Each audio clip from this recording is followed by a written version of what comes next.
বাংলাদেশের রাজনীতিতে একটি শব্দ বারবার ফিরে আসে, আর তা হচ্ছে ঐক্য।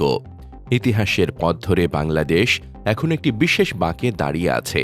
জাতীয় নির্বাচনকে সামনে রেখে আগামী রাষ্ট্র গঠনে বাংলাদেশে সে ঐক্য ফেরানোর চেষ্টা চলছে।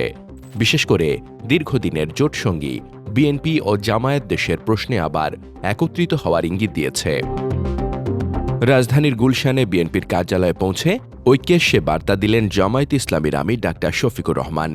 বিএনপি চেয়ারপারসন বেগম খালেদা জিয়ার মৃত্যুতে খোলা শোক বইয়ে স্বাক্ষর করে তার রুহের মাগফিরাত কামনা করেন জামায়াত আমির। তারপর বিএনপির ভারপ্রাপ্ত চেয়ারম্যান তারেক রহমানের সঙ্গে এক বিশেষ বৈঠকে বসেন বাংলাদেশ জামায়াতে ইসলামীর আমির ডাক্তার শফিকুর রহমান। এই বৈঠক শুধু সৌজন্য নয়, এটি ইঙ্গিত দেয় নতুন রাজনৈতিক সমীকরণের। বৈঠক শেষে ডাক্তার শফিকুর রহমানের কণ্ঠে শোনা যায় আশার সুর।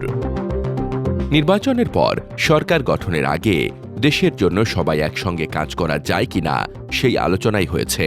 তারেক রহমানের সঙ্গে বৈঠকের পর জাতীয় ঐক্যের ইঙ্গিত দিলেন জামায়াত আমির। জানালেন আগামী 5 বছর হবে রাষ্ট্র গঠনের 5 বছর। তারেক রহমান সাহেব সহ বিএনপির নেতৃবৃন্দ একই আকাঙ্ক্ষা ব্যক্ত করেছেন, আমরাও একই আকাঙ্ক্ষা ব্যক্ত করেছি যে 5টা বছরের জন্য জাতির স্থিতিশীলতার স্বার্থে, সুন্দর পরিবেশ ফিরিয়ে আনার স্বার্থে আমরা সবাই মিলেমিশে ভালো কোনো চিন্তা করতে পারি কিনা সেটাও আমাদের চিন্তা করা দরকার। জামায়াতের পক্ষ থেকে জাতীয় ঐক্যের আহ্বান এটাই প্রথম নয়। সবশেষ ব্রিটেন সফরের সময় প্রকাশ্যে জাতীয় সরকার গঠনের কথা বলেছেন দলটির আমির। তা নিয়ে বেশ আলোচনা পর্যালোচনাও হয়েছে। যে অ্যাটলিস্ট ফর 5 ইয়ার্স আমাদের একটা ন্যাশনাল ফর্ম অফ গভর্নমেন্ট হওয়া উচিত। আমরা ইলেকশনে যারাই পার্টিসিপেট করবেন সকল স্টেক হোল্ডারকে আমরা আহ্বান জানাবো, আসেন।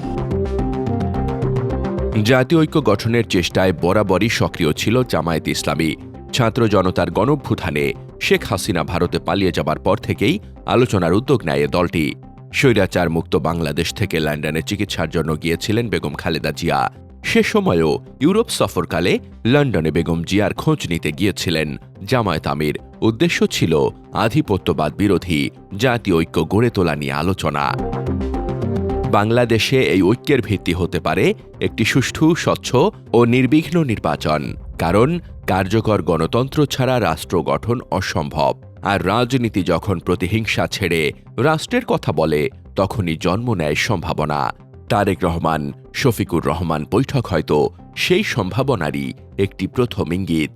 সেই ঐক্য কেবল কথায় সীমাবদ্ধ থাকবে নাকি সত্যি সত্যি রাষ্ট্র গঠনের পথে এগিয়ে যাবে, সময়ই সে প্রশ্নের উত্তর দেবে।